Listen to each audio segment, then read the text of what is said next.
Across New Mexico, courts remain open. We work diligently to protect the health and safety of every person entering a courthouse.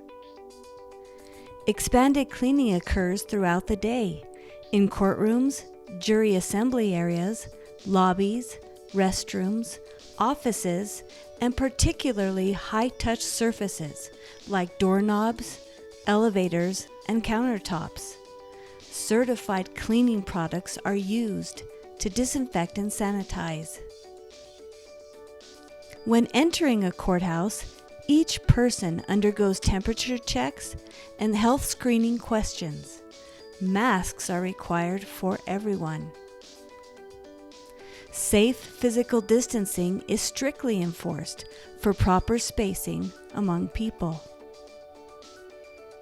In all New Mexico courts, our highest priority is protecting the health and well-being of citizens like you who ensure our American justice system works.